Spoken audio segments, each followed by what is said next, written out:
And welcome back to Flexible Games, where we are not playing. Boy, you can tell after 7 years, my intro is really ingrained in my head. It's going to be a really hard habit to break. We are learning and stepping through how I made this GUI here. Step by step.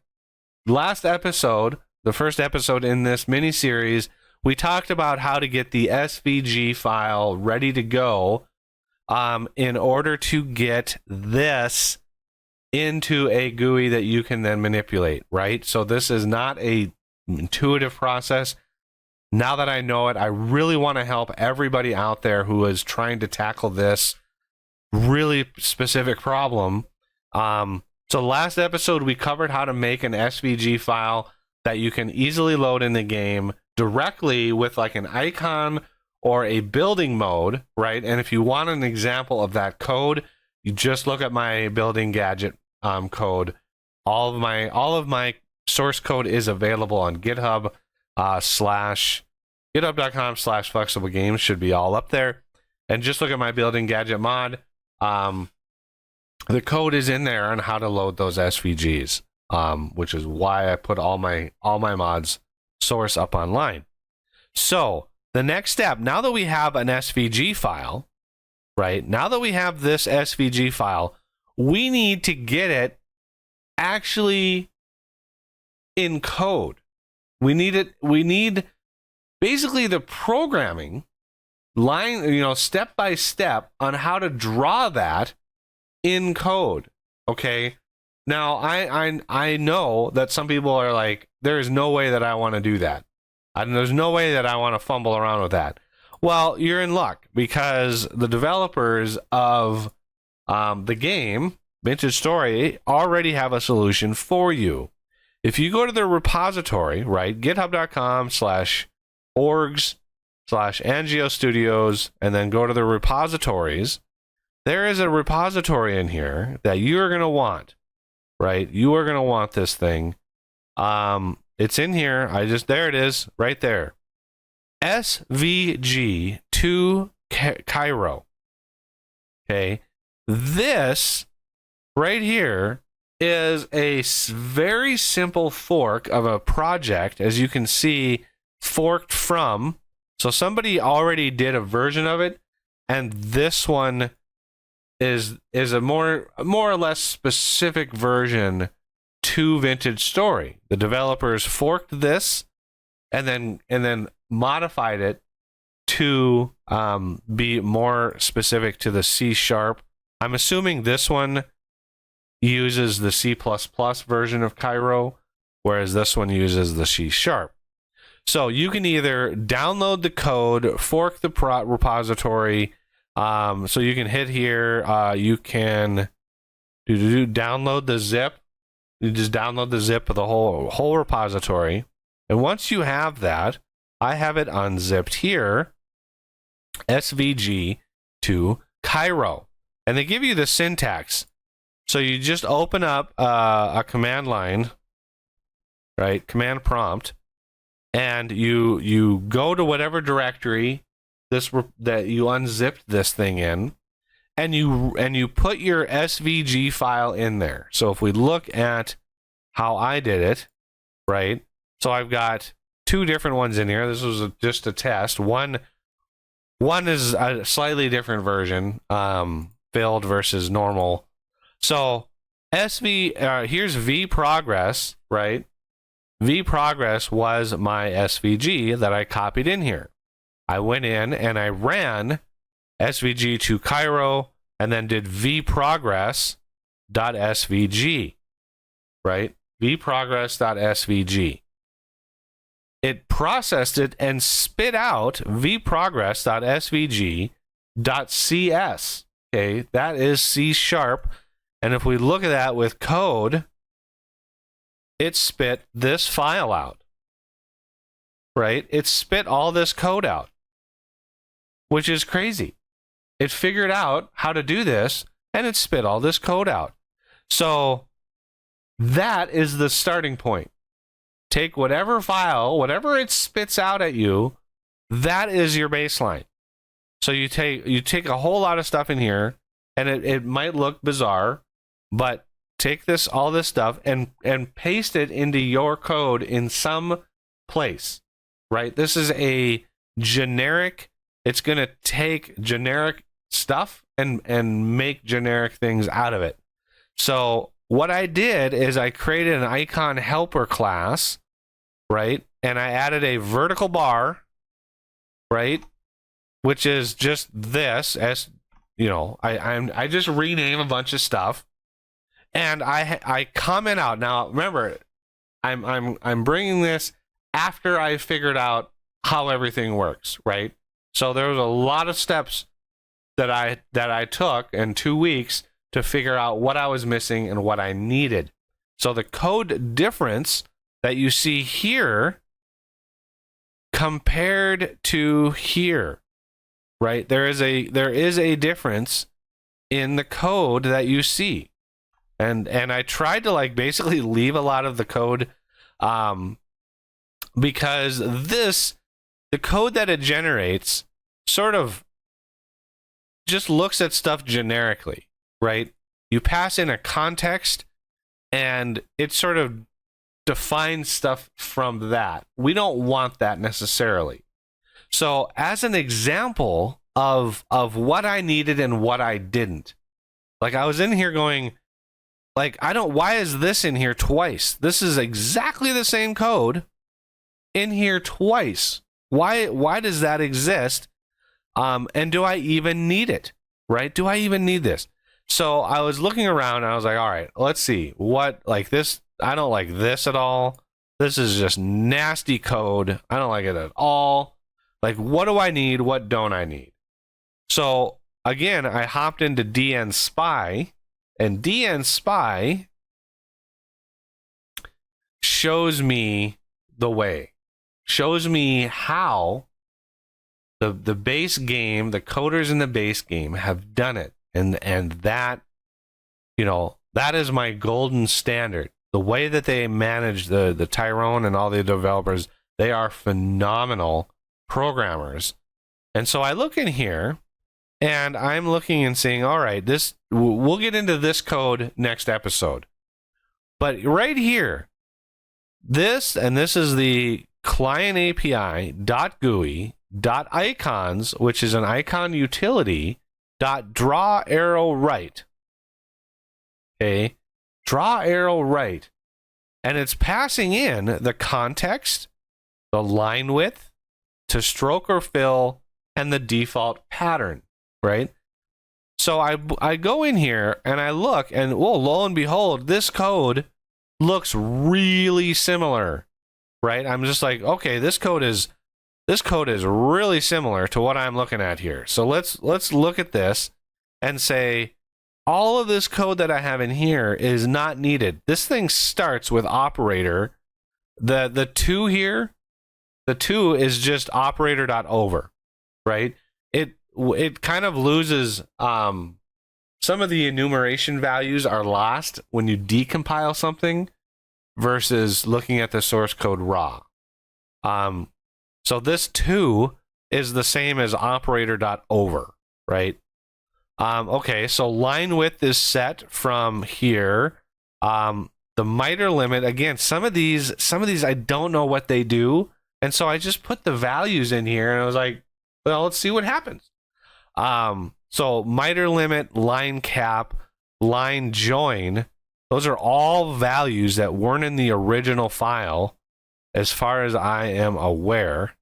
Let's look at code. Yeah, none of those are in here. So why aren't they in here? I don't know. I don't know what they do. Like I said, I'm looking at this after the fact. So the code here, I want to be like, we're going to get as close to this code as possible. All right. So this default pattern, right? Boolean default pattern, I want to replicate that, because this is an important step right here, this default pattern. Very important step, and it's also important that you dispose of it, because if we look at the code that it generated, you can see that it's set up this pattern twice for reasons unknown, and then at the very bottom it disposed the pattern. But the game code, or the vanilla code, just disposes it right away. So I'm just like, let's do that. So this set source must create a copy of this pattern, and so we can dispose the local copy, right? And the default pattern is just basically a black pixel. That's basically what it is. That's how I read this solid pattern. It's just a single block. It's just a black pattern, right? It's the coloration is just the black. That's what's RGB in here is all zeros, which is black. And then all of the path stuff completely unchanged. And then we have down at the bottom, we have it line 2, and then it closes path, and it moves the. It's like imagine your code is drawing. You know, it's like there's like an arm that you're copying, right? You're moving it to your line 2, and you're just drawing it all the way around, and that's why I think it's doing. Move to 2 2 is 2 in, 2 down, and then it's drawing line 2 is 2, which doesn't offset it, and it's going down 25. So 2 and then 25, and it's going line 2 and then 6 25. So it's going 2 down and then 6. So that's a little jut out. And then it goes back to 2 and then goes to 27. So it's just drawing this thing, right? Goes all the way down, and then at the very end it moves the pencil back up to 2, back up to the origin. Tolerance, anti-alias. I turned anti-aliasing off. I turned it off. I did this line because the width of those lines is only 2 pixels, and anti-aliasing just made it ugly. It just made it ugly as sin. So I turned anti-aliasing completely off. The default is actually having anti-aliasing. That's the default. I turn it off. I want a nice, crisp, clean lines. Not advised if you do curves. If you do a curve in your SVG, you want anti-aliasing on, because that curve would look like, it would just look bad if you didn't have anti-aliasing on for the line drawing. And then I basically capture stroke or fill, and I say stroke or fill. Fill is going to be another important thing that we're going to want to think about. But anyway, this code, right? This code draws this black square over the top. I probably have one.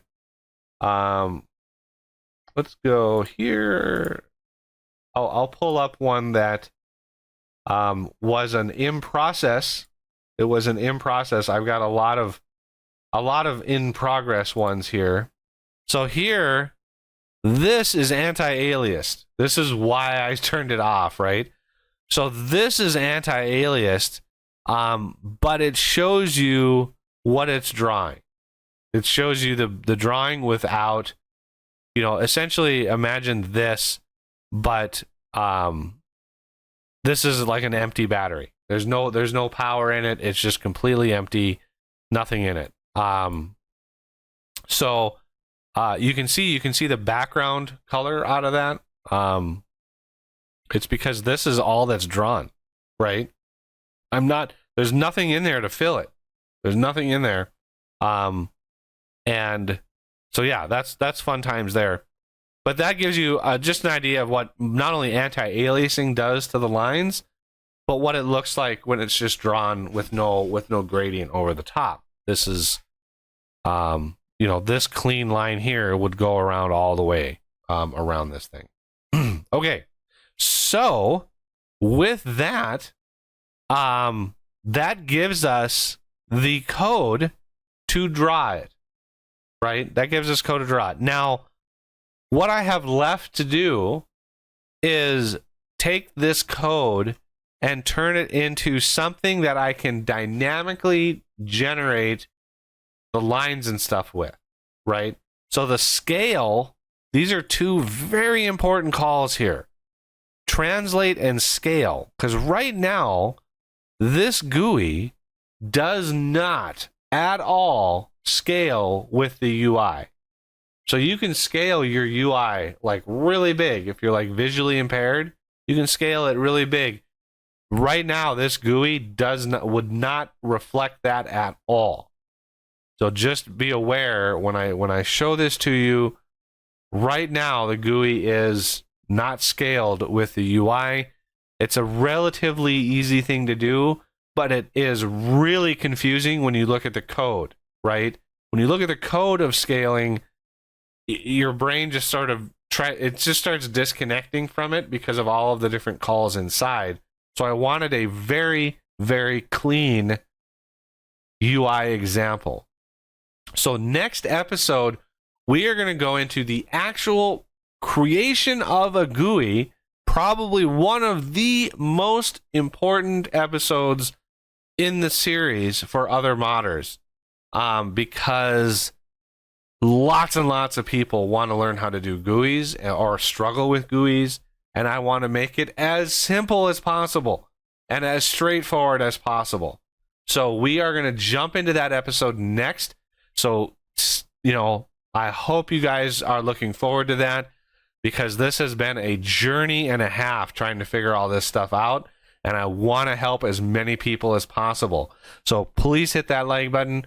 If you are learning anything from these series, comment down below if you have questions or comments of any kind, and please consider being a patron and supporting this project and supporting my work on this channel and in this mod, because without your guys' support, I don't know how much more the channel is going to be keeping going, because I need it to succeed, right? I need it to go, and we are making a huge mod that I hope brings joy to a lot of people.